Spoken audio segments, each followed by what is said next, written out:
All right, so give me a minute and let me just test the live stream. Let me just test the live stream to see if we are good.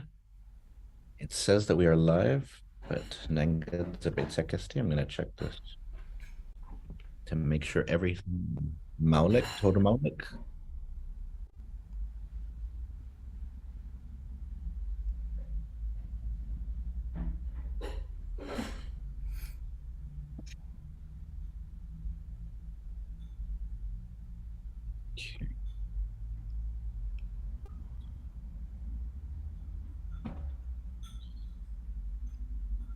Right.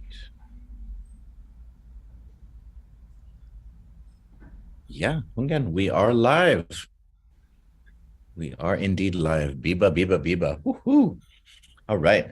Hafade todo samzugwana hudzung. Si Zeus masi. Eneega Fanachu. Gwawe husmizutalu. Thank you, everyone, for tuning in to this episode of Fanachu. This is our first post Typhoon Mawar episode of Fanachu, and I am so glad that we are on the air, even though I might be glitching, I might be malfunction, I might get booted out of my own my own Zoom room. But Magudzu, Nagaigidzuguini, I am glad to be here, and I am glad that we are live again. And I'm so glad for the patience of musician PC Muñoz, who was scheduled for the date that Typhoon Mawar hit the island of Guam. The exact date. And so we postponed the exact date. So clearly there is some mystical musical purpose for that. I look forward to you coming up with a song in the future, Typhoon Mawar. I look forward to that. But I am just so glad that he is here with us today. Before we get started, though, I wanted to let everyone know that after a 3-week break, Fanachu is back. We are uploading hard to find Chamoru vinyl songs on YouTube again. We put out another episode of Cuentos Guahan with Senor Kin Conception yesterday, and we'll be putting another Fanachu, Finot Samor with Fanachu episode this week on YouTube.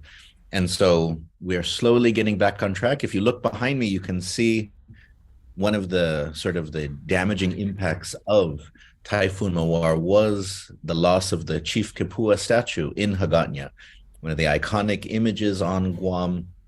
And so the recovery is happening. It is slow. For some people, life is getting back to normal a little bit quicker. For others, they're waiting. One of the things that I do look forward to is after our conversation today with PC Muñoz, the next few episodes will be focusing on Typhoon Mawar recovery. We'll be talking to people out in San Lago in the States, in the diaspora, who are organizing recovery mutual aid drives to send help back home. We'll also be talking with others about energy democracy, sort of energy sustainability. And one of the big issues that we face here on island is sort of we're still following the old ways of sort of of providing energy, and we need to sort of democratize that, and we need to make it more sustainable. We'll be talking to people about that, and we'll also be talking about the media vacuum in the storm, because if you were on Guam, if you're like me, I grew up with typhoons, and one of the things that was always helpful was that there was radio. That you didn't have electricity, but you had a battery-powered radio. You could turn your car on and listen to the radio to get updates. But what we saw after Typhoon Mawar is that most of the radio stations were gone. They were not on the air. So there was no way to get news, and for a lot of people didn't have cell phone service or data. So we're going to talk about the media landscape in the wake of Typhoon Mawar as well. Okay, but I'm just glad to be back, and I am so glad Gof Magoftu Nagaigi Gwini Lokwe si PC Muñoz, Chamoru musician out in the Bay Area, who, and I'm gonna put into the comments here, sort of his website, because when you read his bio and his musical interests, there's so much, and I'm very excited to be learning more about it. especially sort of the inspiration that he gets from something like the belembaotuyan. So pcmuñoz.com. Check it out. I'll put the link into the comments. But Hafide Tsetlu, thank you so much for joining on Fanachu. Day, thank you so much for having me here and for yeah, for making room for me. I really appreciate it, and for even doing this so closely after the typhoon. I was expecting you to say, "Hey, give me 2 months, man," but yeah, but just a few weeks later, here we are. So, Sijulis Mahasi for that, and Hoguma, Hoguma. for all your work. Actually, I'll admit right here, I am a fan. I've discovered your work online, and then discovered Fanachu, and I love the Secret Quam stuff, and I just love it all. I love your lessons online, so I'm just as excited to speak with you. It's just it's an honor. And so uh, I'm happy and honored to have you here too. Introduce yourself. Tell us about your background, especially because one of the things that I love about Fanachu is the space for the Chamorro experience in all its many forms, right? So that the experiences of those who grew up in the Marianas, grew up away from the Marianas, moved all over the place, they're all valid. Chamorros are mobile, Mm, Chamorros migrate, Chamorros adapt. And so mm, give us your background, sort of introduce yourself, por favor. right. Um, well, Inahan Jose, PC Muñoz. I'm from the Bay Area, and I'm really glad you said what you just said because I think probably like a lot of people who uh, were born and raised in the states, like myself.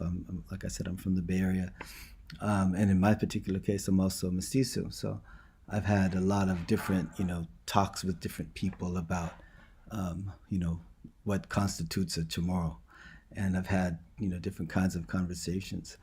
Um, so I appreciate when someone like yourself says, "Hey, it's all part of the experience," because I've had over the years lots of different. I've had people, excuse me, say similar things to what you just said, and I've also had people, even people in my own family, right, who've said, "Hey, it's your dad that's Chamorro, your mom's Haoli, so you're not Chamorro."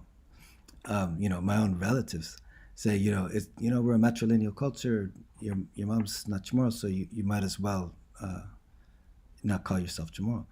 Which and when you hear that as a kid, it's concerning, right? You go like, well, what do you mean by that? So I've had that experience as well, and then I've had the opposite of people saying, welcoming me with open arms in lots of different ways. And it's definitely been interesting, especially growing up here in California, where not a lot of people know much about our people. So looking the way I look and with the surname that I have, people most of my life assume I'm Chicano, right? And the culture is similar enough for in so many ways with our colonial experiences. It's similar enough that I understand it. I've never I get why people assume that. So you do a lot of education growing up in the States when people might assume what your background is, and you say, actually, I'm this other thing that you may not have heard of, and it's always interesting, and it's always interesting to find people uh, in the Bay Area. There's quite a few. I should say in Northern California, there's quite a few Chamorro communities, and also Southern California, which I think you've spent some time there, right? Um, Oh, Hungen. Oh, Hungen. yeah. So I mean, that's always been good. But let's see, what else should I get into with this piece of it? I've written a lot Oh, about this. oh, but Oh, go ahead. before, oh, I did want to comment though, because I've had a similar sort of experience, and that's why I always preface it, because people will say that I am knowledgeable, I am, that I am about Chamorro things, that I'm Gof Chamorro, I'm very Chamorro, but I always tell people I'm like, oh, I'm barely Chamorro, but it's Hmm. good, Mestizo Chamorro Loque. It's good though because we need more people to advocate for the continuum of identity, not to Mm. focus on the Continue authenticity, of I right? love To the focus on continuum of like that identity. you are, again, that it's not like we don't need to. I always tell people, the colonizers chopped us up into pieces. We don't need to do that to ourselves. So Mm. we don't need to go around like police our own people. You encourage, you inspire, right? We're not gonna kind of empower and heal our people by kind of gatekeeping and saying, well, you're only half Chamorro, which means you can only eat one type of Kelaguen. You can't eat two types of Kelaguen. Right. You can't. And so so I've had similar sort of experiences. So that's why I always basically say like, what kind of canoe are we? Are we a big canoe? Are we a Mm. little canoe? And so Yes. when people police and say, you know what, you're this or you're that, you're not Chamorro, they're basically saying we have a little tiny canoe. Hmm. And it's like, no, get that big canoe, because give everybody the chance to feel inspired and grow and learn more about who we are. But so I appreciate you sharing that. I appreciate you sharing that. Yeah, that's beautiful. The ways you said that, the continuum of identity and the big boat idea, because I think that's true. And obviously it's what I've been hoping for. As the times that I've that people may have said some something along the lines of you can't really count yourself as one of us. It's hurtful. You go, well, what does that mean exactly? Sometimes it leads to interesting conversations, but and that's been, I ended up doing a whole project around that called Half Breed, which was a touring music and text project that I did here in San Francisco, in San Jose, Oakland, Seattle, New York City, Los Angeles, a few other cities, Minneapolis, where I found that I was writing a lot about multiracial identity and specifically indigenous multiracial identity. And I thought, well, I think I should deposit all this angst and thoughts into one project. And so that's where I deposited it all into this thing called Half Breed, and would go around doing these shows with lots of different kinds of multiracial people, including another half Chamorro name. You might know her, Erica Benton. Do you know Erica Benton? She's a singer and That's based. right. Oh, I haven't seen Erica in years, Yeah, but oh, that's right. yeah, great Oh, person. Just love I her. And remember her song "Back to Guahan." That was a beautiful yes, song. We're yes, gonna come yes, to yes. Guahan. Yes, yeah. Erica is great, and she was part of the first half breed, which we did in Minneapolis at the Loft Literary Center, and we just it was really beautiful to have her there. And I did that, and sort of that was my way of kind of directly confronting, the feelings and thoughts around that sort of talk. And I like that word you use, gatekeeping, because there's I think I'm reflexively have a problem with authenticity gatekeeping. And what I always say is, because I can't fit anybody's, as a mestizo, I don't fit anybody's of gatekeeping. I just don't.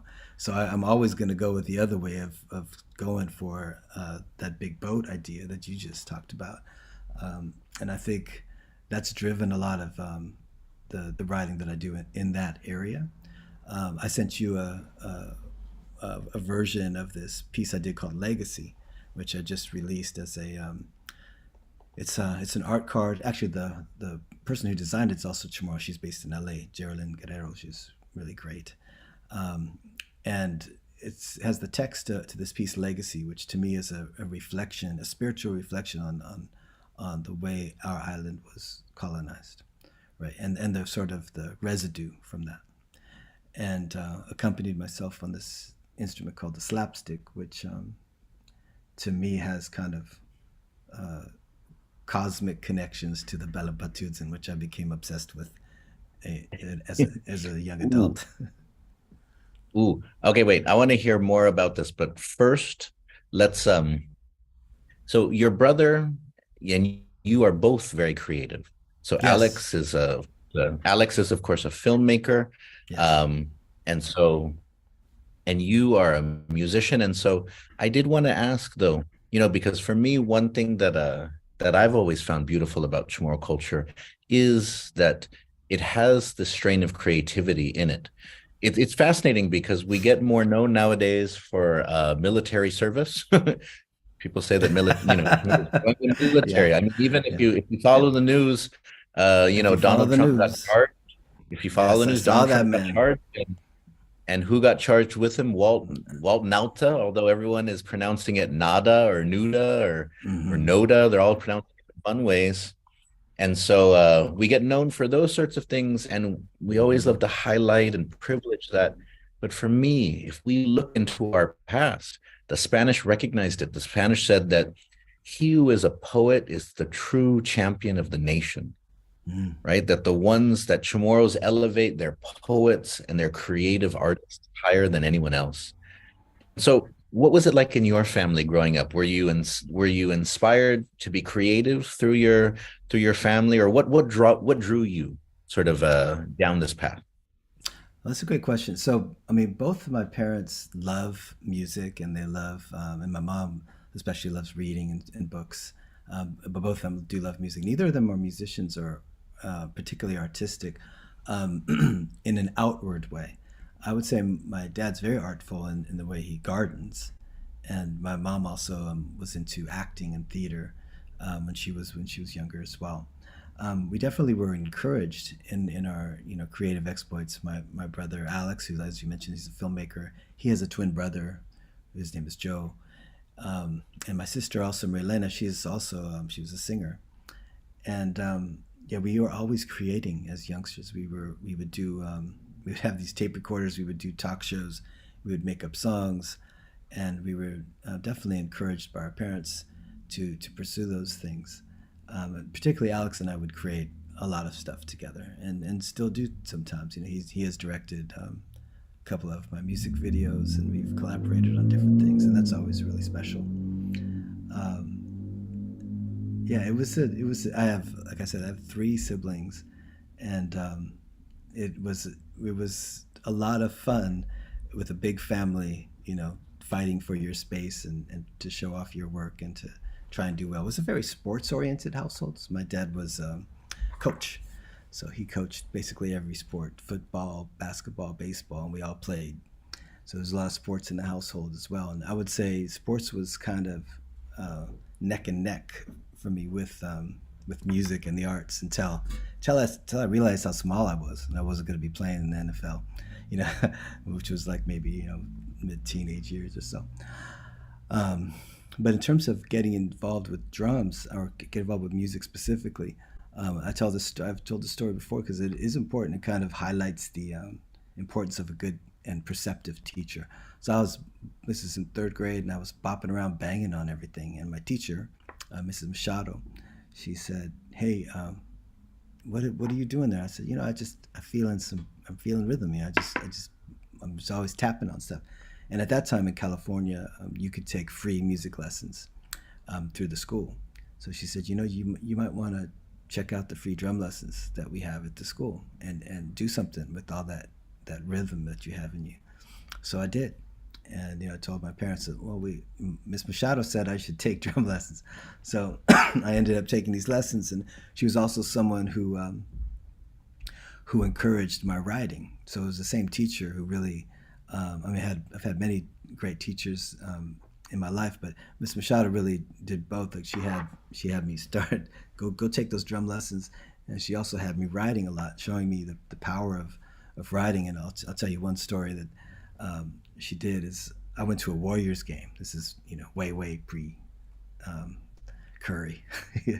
So I went to a Warriors game, and at that time the star player was Rick Barry, and we went out to the game in Oakland with my dad, and there was supposed to be a free poster for every kid that got in there, and I didn't get a poster. So the next day, because they ran out, so the next day I went and told Miss Machado. I said, she said, how was the game? How was the Warriors game? I said, it was cool, but we were supposed to get posters. Like, I didn't get a poster. And she said,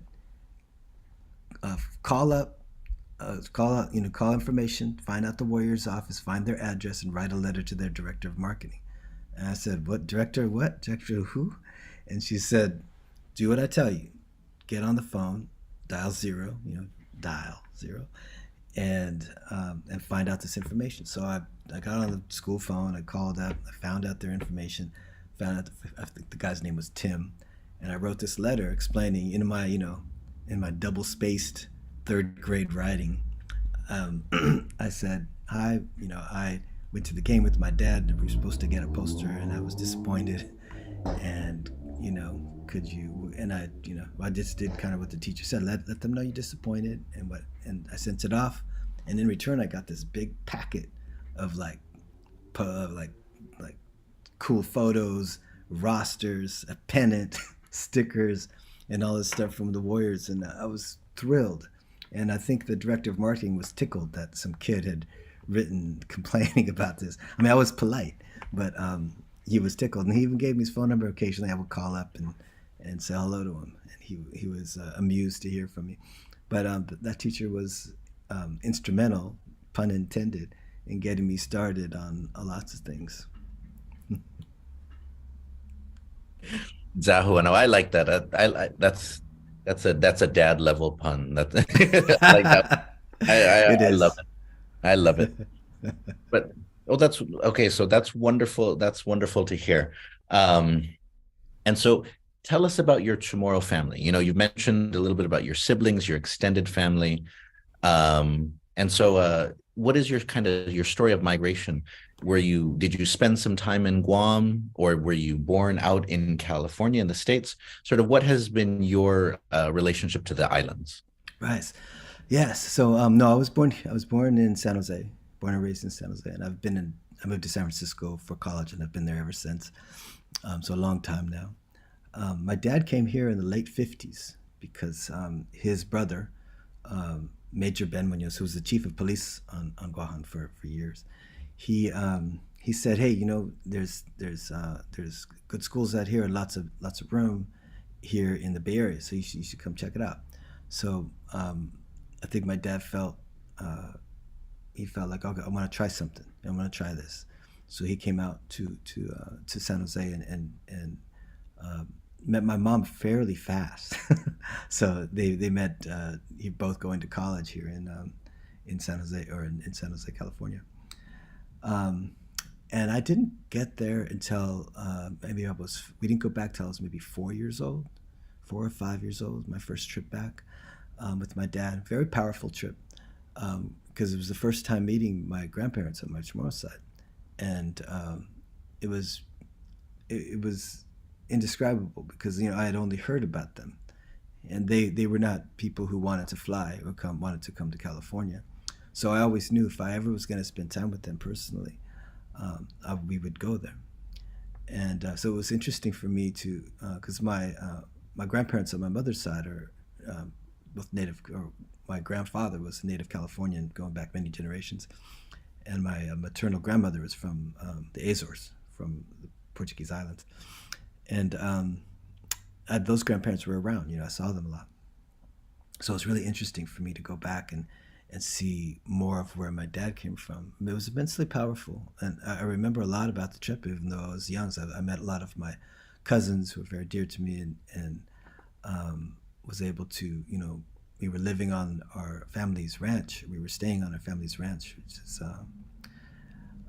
kind of backroads, Jigo, kind of Finnegodson over there. It's a beautiful place. And it was my first exposure to the island and seeing everything there. I still have really vivid memories of driving by the old townhouse. I know how it looks, and I think it looks pretty different now, but it's seared in my brain, the 1970s townhouse. And just sort of getting a feel for how my dad grew up, and that was it was really important to me. And and I ended up, we didn't go back for many years. So we went back when my Nana died. So my Nana died in 1990, and that was my second time going to the island. And that was also immensely powerful because I had not experienced a funeral or a novena or anything like that on the island. So to be there, and I was there for an extended amount of time, and I got to know some of my other cousins who were either not born or very young the first time I was there.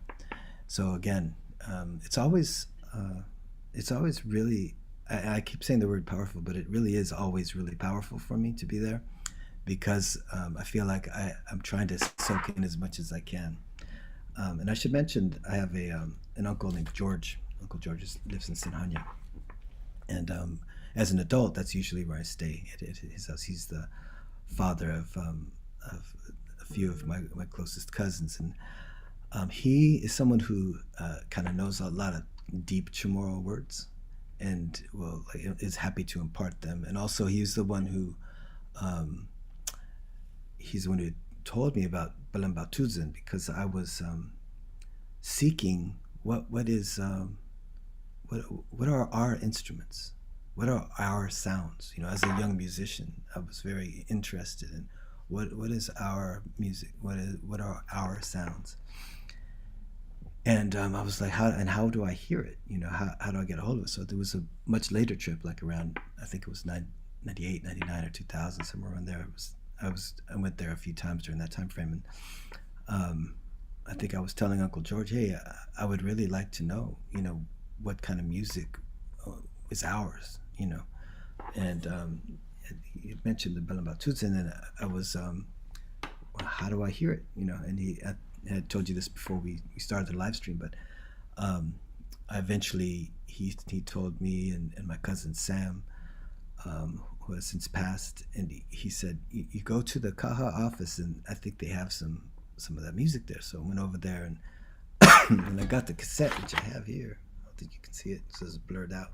But it's Musikan Guahan, belembaotuyan music, and Kantan Chamarita. And it's really, really, it was really, really mind-blowing for me to hear it. I want to play just a little bit of it. Hopefully it comes across all right, because I want the impact to be there, what it was like to hear this first. There it is.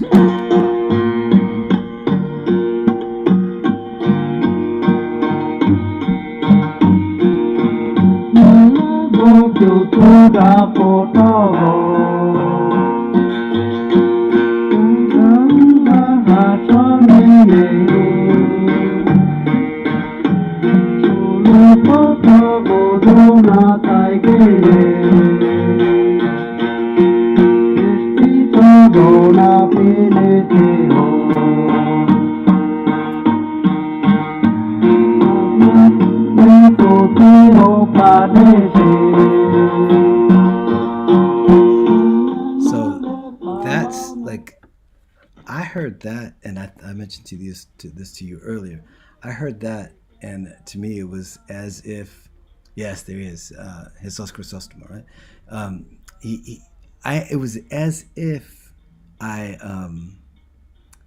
had been listening to it my whole life, even though I clearly hadn't. I first heard this as an adult, and it just struck me that I loved this music and I loved the instrument so much, and I recognized its connection to the berimbau, which is a Brazilian instrument. So I understood that this instrument had come from Africa and had made its way around on the galleons, and in our world, on our island, it took the form of the belembaotuyan.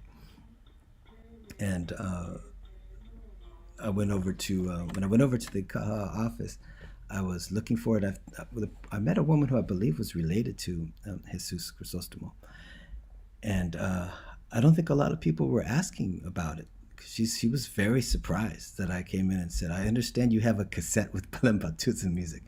And she's like, yeah. And I said, well, I would like one, please. I want to hear it. And the other cool thing about it is that it has the Kantan Chamarita on here. And to me, that also makes a lot of sense in terms of verbal playfulness and teasing, which was definitely part of my family. So I recognized that kind of tradition, and loved and also felt like that's a form of poetry and a form of writing in an improvisational form of writing and being creative in the moment. So like you were saying, I think that's part of the culture, to do that and to express in that way, and to be nimble with words and sort of and be inspired and ready to have this interplay with other people. No, thank you for sharing that story about the Belembaotuyan and getting the tape. I mean, because I think a lot of people don't know even about that tape. It wasn't, this is always one of the issues when sort of the government produces something, is that even if it's amazing, they may not advertise it, or they may not get it out there, they may not market it. And so I remember when I found that tape, I was like so amazed by it, because everyone on that except for maybe one person has all passed away. Right. And so it's a true I'm so happy that you have a copy of that. Yeah. Me And too. because it is very difficult to find nowadays. And I wanted to share with everyone real quick, because some of you may not be familiar with what the belembaotuyan is. And so this is a pre-World War II picture of a young man with the belembaotuyan. And if you remember this too, he's got his head on the chonka board. Mm-hmm. And so Wow. if for those of you who played chonka, I mean, it's not as fun as Xbox, but after a typhoon, chonka can get very serious when you don't have electricity. And so the belembaotuyan, as PC was mentioning, it's something that was introduced, but it's something that became very common because a lot of the instruments that we take for granted as being normal nowadays were very expensive or very difficult to get, right? So like a guitar, they didn't make guitars on Guam. You had to buy one during the Spanish or the American period. They were brought in, and they were incredibly expensive. A piano. Imagine it's expensive to get a piano nowadays. Imagine shipping one in 100 years ago, 150 years ago. And so the belembaotuyan was different because it was something that you could make using the natural materials of the island, and you could still make a distinct sound. And so that's why, up until before World War II, it was still common to hear the belembaotuyan at parties, and it would get mixed in, as you heard with Sus Chrysostomo on the recording. They would have guitars too sometimes, or somebody would play the belembaotuyan and somebody would play the piano too, even the violin sometimes, because by the 1920s and 30s, it was easier to get instruments, quote unquote modern instruments, but the belembaotuyan was still around, and it was still like a must at family gatherings. But after the war, it starts to go away, because then you've got recorded music, you've got radio, and people still play. But so I can understand why, like in the 90s, for example, when if you asked like young kids, hey, you want some belembaotuyan recordings, they'd be like, oh man, like the Backstreet Boys say, I don't want it that way. And so but nowadays I think there'd be a greater appreciation for it, because it's something that was part of our people's musical story, our rhythm for hundreds of years. And Again, see, again, Masi for that. I didn't know that other part, like the trajectory in terms of the timeline, but that makes perfect sense. And I agree. I feel like now there probably would be more interest people know about, for people to learn about this particular instrument. It to me, it sounds fantastic, and that recording is amazing to me. It's just one of my favorite things. And like I said, the second I heard it, it was very meaningful music for me. And I mentioned that I play this instrument called the slapstick, which to me is definitely connected to it. I think the way that I'm drawn to the slapstick is because of it's not a string. There's a steel band on it. I can pull it out here. Looks kind of like this, and it's an electric instrument, but it's called, I kind of call it an electric drum on a stick. So there's a steel band here, and it's an instrument invented by a Bay Area inventor named Andy Graham. He lives up in Marin County here in California. And again, the second I saw this one, I was like, okay, that's what I've been looking for, is a turbocharged I want to use it like a turbocharged belembaotuyan. I'll play a little bit for you right now. Let's see if I can. Hope it sounds all right. We'll try it.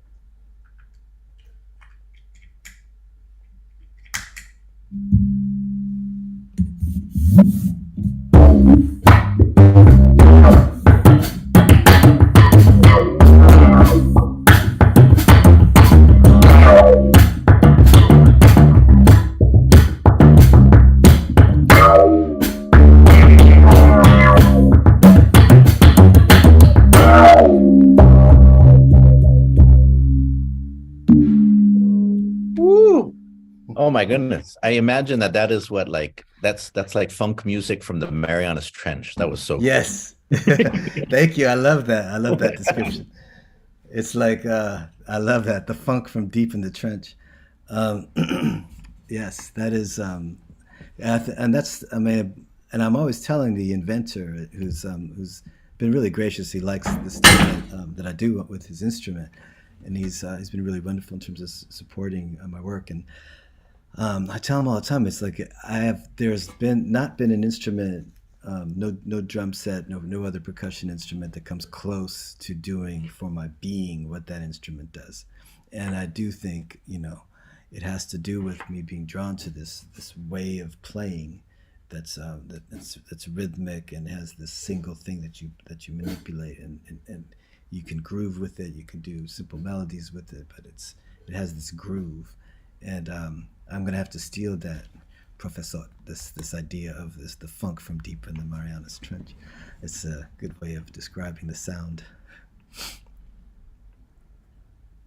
It was cool. I mean, one of the things the Bellum Batuzan, it uses the body as the speaker because you put the gourd on your stomach, and then so when you play it, like it uses you as the speaker. So then that's why, when you were even playing the slapstick, I was like, these are deep sounds. They're coming from within. So I was thinking about the trench. But Yeah. wait, so tell us more about your sort of musical journey, because when I was listening to some of your music on on iTunes and then looking on YouTube, there was like so much. There was like some things that sounded funky, a little poppy, jazz for sure. There was like hip hop. It was all over. And so tell us, take us a little bit on your musical journey. Yeah, it's true. And it's funny. I always say there's pluses and minuses to being this versatile, and I think the pluses is you have a lot, you gain a lot of skills, you can do a lot of things in a lot of contexts. The minuses are you look a little bit like a jack of all trades. I try to avoid that piece, but I can't help it because I want to keep exploring. Like this, I love playing contemporary classical with really great musicians in that realm as much as I like playing hip hop stuff and funk stuff. I love playing, free jazz music with really, really great musicians, as much as I like, hunkering down and making beats with electronic, tools. So I've always had this feeling of I don't need to limit myself at all in terms of creation. Because if I like the sound, I'm going to pursue it. If I like a particular form, I'm going to check it out and see how I can make it, like pull it into my own personal aesthetic, but definitely not say, okay, I won't listen to that, or this is not, I never the kind of person that says that's not music or that's not real music. I'm always going to check something out and see what it has to offer. And as a music maker, excuse me, for sure, as a music maker, I try not to put any limits on myself of genre, even though, like I said, it can, there's the danger that you look like a dabbler or like a dilettante, right? But I take that risk knowing I'm going to go full on to whatever I'm trying, because I definitely I enjoy the adventure and the challenge of trying different things and not sticking to one particular mode of music making. Nice. And so we've got a question. We've got a few questions so far, Okay. from viewers. And so let's go ahead and take one of them. This comes from Senora Lillian Cruz, a fan Oh, of Hafa de Senora Lillian Lillian. is one of our biggest boosters of the Fanachu podcast today.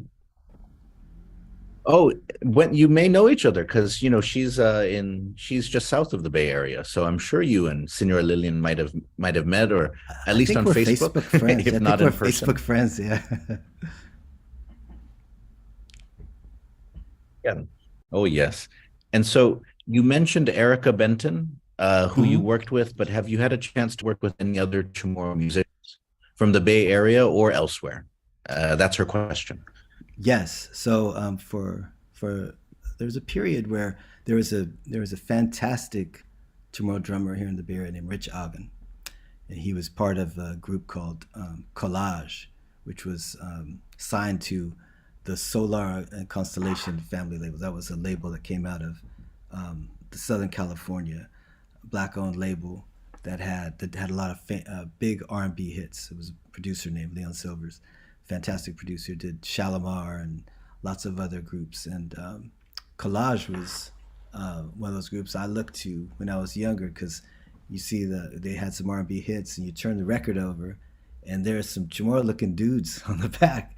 That's why they called their band Collage, because they had all kinds of different people in it. And I was looking at it, and I saw the credits, and I saw these last names, and I was like, hey, I think there's some Chamorros in this group. And that was when I was a little younger, and then I ended up meeting Rich a little later, and we played together. He played in one of my groups back in the early 2000s. He's a phenomenal player. He's someone who's played for. He was MC Hammer's drummer. He's played for Beyonce, just all kinds of people. And so he's one of the other Chamorro musicians that I've had the great pleasure working with. And he's still around in the Bay Area. You can see him playing with lots of different groups. And he has a brother as well. Gerald is also a drummer.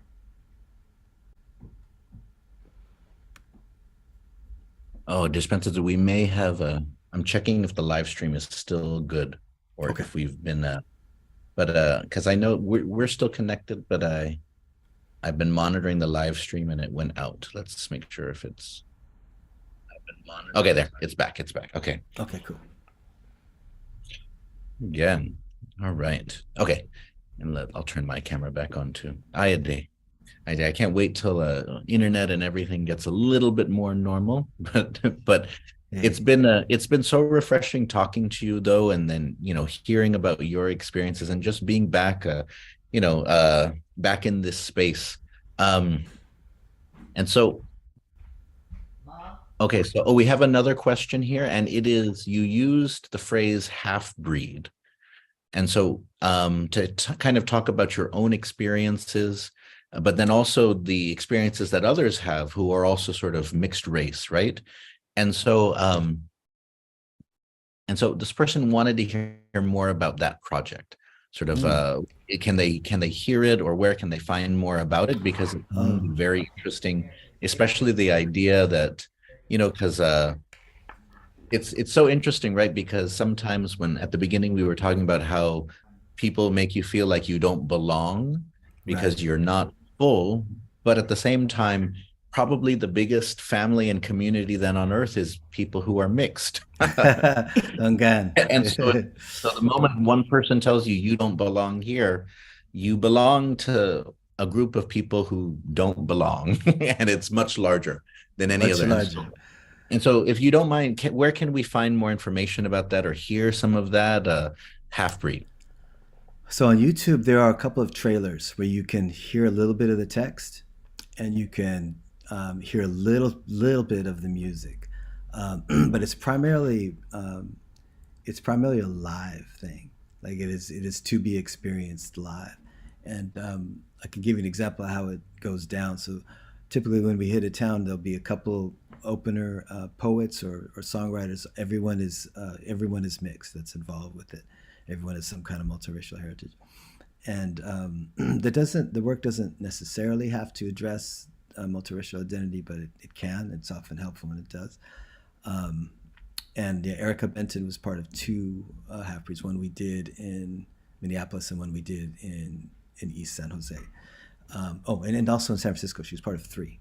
Um, and yeah, and those are and it's about it lasts about an hour, so I usually have the few openers take 5 or 10 minutes each, and then my piece is about 15 or 20 minutes long, and um, there is a backing track. It's sort of ambient, and that kind of booms out of the speakers, and then I play live percussion and I recite the piece, and it's long, and if I'm being totally candid, I don't know it by heart anymore.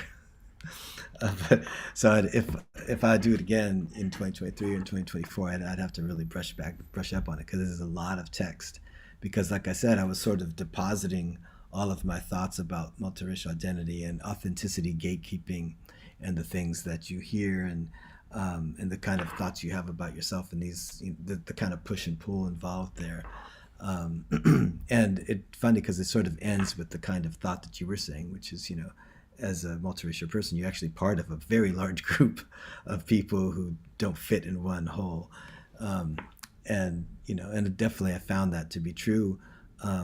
For it, across the audience reaction to it, not just people who are multiracial, but just people in general, found ways to connect with it. Often people who were maybe just second generation immigrants, things like that. They all that push and pull of, am I, how can I claim this? Should I claim this?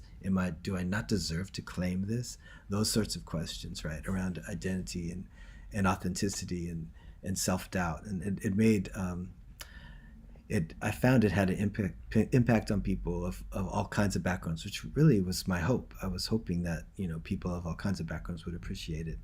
And in terms of the title, Half Breed, I used to joke that Cher had a big song called Half Breed. I used to joke that I called it Half Breed to try and get people to come. Maybe they thought Cher was going to join me, but Cher never showed up. But I thought I wanted the title to be like in your face, like confrontational, right? I wanted to just be like, that's it, like that's what if I've been called that, and so it's like right there, I'm making no bones about it. That's what this thing is called. It was all caps too.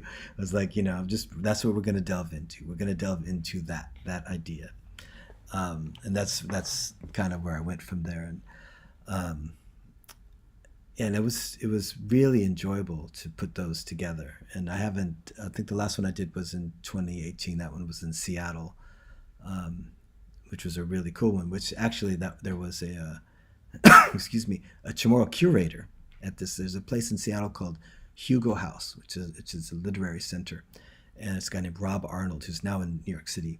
He's a poet, half Chamorro poet and writer, and he had curated that, and it came down and did it, and it was really beautiful. And I've since kind of put it on hold because there's other projects that I'm doing, but I'm always happy to perform it, and because it's always very provocative and engages audiences, and always there's really vigorous discussion afterwards because people have a lot to say and it brings up a lot of feelings, and that's to me one of the best parts of it. No, man, I like that approach. I like that approach of kind of it being out there, right? Because a lot of times, sort of the mixedness is something that you're supposed to speak quietly about, or you're kind of supposed to hide, and it's like, no, but why? I mean, for Chamorros, that has always been an interesting thing for me because I mean, even when I remember when I first started to speak Chamorro, Mm. people would always tell me, "Wow, you speak Chamorro so well for somebody who's only half Chamorro," or "You speak Chamorro so well for somebody who's not really Chamorro." Mm. And for Yeah. me, that would always kind of cause a glitch in my brain where I'd be like, "Man, this is something that's holding us back." Mm. Because Yeah. why would you feel that somebody can only speak Chamorro based on the percentage of their blood quantum or their genetic composition, right? So basically then if you get your ancestry.com 23andMe back and you're 80% Chamorro, it means you can speak Chamorro 80% as well as Chief Kapua or something like that. It doesn't make any sense. Doesn't make But any people would sense. say those things. And so I would say this is kind of something that's holding us back is like there's only a few 100,000 Chamorros in the world. What is the point of trying to push people off the canoe into the water and Right. letting them drown? Especially That's when you think about it, because for people like us, this is one reason why the language has declined, is because if you are half Chamorro and half white, and your Chamorro relatives push you off the canoe, well, you can just swim to that gigantic white people island over there. And they might treat you badly too, but they're right. not going to make fun of you for, but there's plenty of room over there as well. So less time. But I like the way that you're saying half breed, because it is confrontational. Right. It's kind of, people like say mixed, half Yeah. caste, right? When you say Mestizo half and breed, it's like out there. So I really like that approach, that you're taking to that, or that you took to that. Mestizo's Masi. Yes, it is. Yeah, it worked too. It's people. It definitely takes people off guard. It catches people off guard. But it's all caps. It's right there. The main image for a long time was um, it was a my first grade school picture rendered as a sort of a mural. You'll see it if you find the video online, you'll see that image. It was done by a muralist here in the Bay Area named Julio Salgado, a Chicano muralist, and he did a great job. And then there's a newer image that was it's koi, and there's different colors within the koi, and there's an interesting one. But yeah, I appreciate you saying that, because it was very very intentional, very conscious to have the title of that project be in your face. Mm. No, and so we've got about 10 minutes left. And I'm thankful that we've had very few technical glitches so far. Yeah. But I do want to ask you, because one of the things that you were featured in is your work is featured in a few different anthologies, such as the Indigenous Literatures from Micronesia anthology, and then also the Indigenous Pacific Islander Eco Literatures. Yes. And so can you tell us a little bit about your pieces that are featured in those? Yeah, so this latest one, which is the Eco Literatures one, first of all, shout out to Craig Santos Barris, because he's been a supporter of my work for years, and invites me and says, hey, Jello, check this out. I think you should be part of this, and I really really appreciate him for that. He's a brilliant poet too, and just I love his work so much. So he usually is the person who will check in with me and say, hey, I think you should be part of this. Would you have something you think that would be a good fit? And I'll send a few different things over, and happy to be involved in whatever way. But in this particular book, in the Indigenous Pacific Islander Eco Literatures, the piece I have there is really, really, it's very minimalist. It's just a few lines. It's called Fish and Crab, and it's my attempt. I call it an electrocantan. So it was my attempt to make a kind of a, kind of a cantan chamarita with the funk from the deep in the Marianas Trench. There is a kind of a belembaotuyan on it, and a crazy electronic beat. And the idea was sort of a turbocharged cantan chamarita. I originally did it as a recording, but the text is what is featured in that book. And but also the other thing I really like about that book, especially, I mean, the book is wonderful. I have it by my bed, and I read the different things almost nightly, just making my way through it. But I share page space with this wonderful, I call her my twin sister, Clarissa Mendiola, who's here in San Francisco, just a few blocks from me, and we grew up not far from each other. We'd only met as adults. We did a show together last year called Black Pacific, which I did with my rapper partner Dem One, which kind of explored the connections between African Americans and Pacific Islanders in terms of the American experience. And Clarissa was part of that. She came and read a bunch of work, and we were laughing at just the parallel lives we've had growing. We both grew up in San Jose, California. We've both been teachers, both been writing. Then we both went to the same college in San Francisco, and now live just a few blocks apart, but did not know each other until last year. And so when we ended up on the same page in this book, it was really special to me. And because I said, I get to be on the same page as my twin sister. So it's a great thing. The other one, the Indigenous Literatures from Micronesia, I also love that book. That is a fabulous book. And that particular piece that's in there, I think that's one that that was, it may have been one that was first published in a thing called Gaceta. Do you know about the Gaceta? Yes, if you're talking about the newspaper that they made out in the Yes, for more in the States, oh yes, yes, yeah. I've So that was Bay Area based, or North Bay Area. I think it was up in Vallejo. Um, and I have to give a shout out to them too because they published a lot of my work early on. Like they would just include my stuff, a lot of stuff. Some poems that were so so even, but they published a lot of versions of different things that turned out to that eventually made their way into some of my chapbooks or into recording or into other anthologies. But they were so kind and so supportive really early on. And it was a nice lifeline for my dad to get that paper. To go check it out and read what was going on. It was really important. And so my parents had a subscription, and I think they were the ones that told me, "Hey, you could read this." So I would read it, and then I started sending them unsolicited writings, and then and then after that, they started publishing. They're like, "Oh, the kid ain't bad," and they started publishing stuff, um, and it turned out to be really great. So definitely shout out to the creators of Caseta and for what they did early on. oh Biba. Oh yes, I remember. So I saw in the Micronesian Area Research Center they have a pretty complete collection of the Gaceta Oh, sort of wow. new. And so I remember going through it when I was a grad student, but it was I mean, I wish that it went on longer. But it was Hmm. very for what it was at that time, it was very important that it existed. Sort of one of the first ways to connect Chamorros, before the internet, Right. and to Yeah. connect Chamorros across the diaspora, give them a sense that they're part of a community, even though they live in different area codes.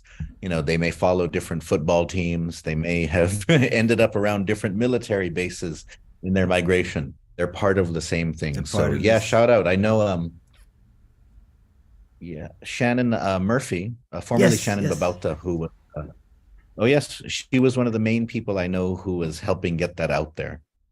Yes. Definitely. And So now just Mahasi and she's also one of the Shannon. people. Yeah, and she's also one of the people for Guampedia, for who helped get Guampedia off the ground. And so, Gov Mauliki Bidanya. And so we've actually got another question, and so I want to Mm, give you some time for this. okay. And so, have you ever thought about Esti Ginenas? This is from Jay Pascual, who is a Hey, chanter. He's a Alpha Chamorro Day. chanter. And do you think that there's a place for Chamorro chant incorporated into contemporary music, or have you ever thought about incorporating some Chamorro chants into your music in the future? Wow. Yes, I do think there's room for it. And Jay, if I get a chance to do it, it would be you chanting it. Jay did this marvelous chant for my brother's film, and that's probably one of my favorite works of my brother's. This piece he did for Elder Harao, right? And so it's like a minute and a half, but it's really impactful, and I love everything about including Jay's chant. So yes, I think there's definitely room for it. I would love to do something like with the slapstick and chant, just to bring it all together in that way. Um, Absolutely, Hungan. Eh, si Diyos masi. All right. So yeah, mga Malefa Jay, don't forget I think PC is down to collaborate, and for Jay, he's always looking for ways to connect back to the islands because he's been out in Fanaan, Alabama for a while now, and so always looking to for ways to connect to home. And so we are just we're just about out of time. And so I wanted to give you kind of a chance to share some final thoughts. Um, in terms of, for Fanato, part of this is documentation. We document Chamorro stories, experiences, we talk about Chamorro issues, but also if there's things that we want Chamorros to inspire or aspire to in the future, we also talk about that too. And so, whatever sort of concluding thoughts you have, whether it is, thinking about music, thinking about creativity, about identity, we've talked about a lot of different issues. And so, what final thoughts would you like to share?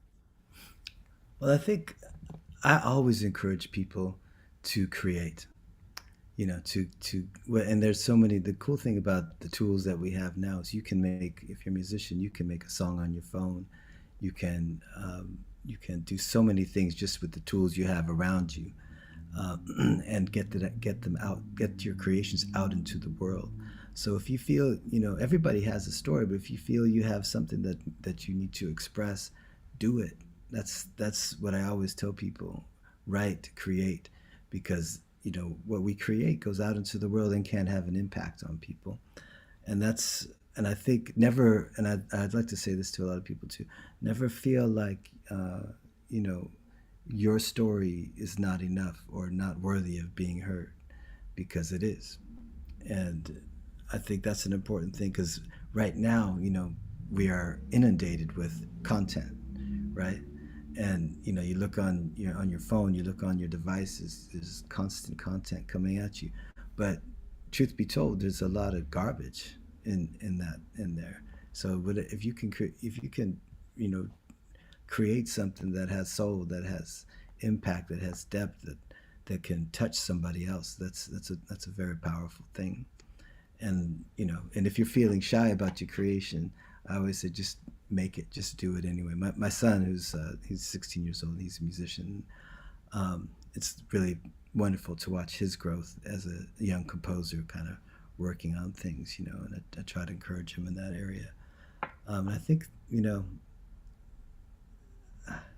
gosh, in terms of connecting to your culture as well, I think it's really important to root yourself and know from where you came, which is why I think, for me, I know I've said it a bunch of times today, the slapstick and the belembaotuyan connection to me is a deeply soulful thing. It really does. When I hold it in my hands, I feel something. I feel some kind of ancestral pull there. Like this is how I'm supposed to be creating, and the sounds I'm supposed to be working with, which aren't super mainstream. And I played some stuff that kind of sounded like a funk bass, but it's an unusual thing, and I'm glad. I'm glad that it's an unusual thing. I'm glad that it's a singular thing, and that it ties me to my roots. So I encourage artists of all kinds to think about how your roots can inform and inspire your own creations. Sidus Masi. Sidus Masi. And thank you so much for your wonderful words of encouragement at the end as well. And then also for just sharing your story and your experiences. Thank you for being sort of our first test episode after we're coming back after the typhoon. It seems like things went fairly well. But things are going to be improving.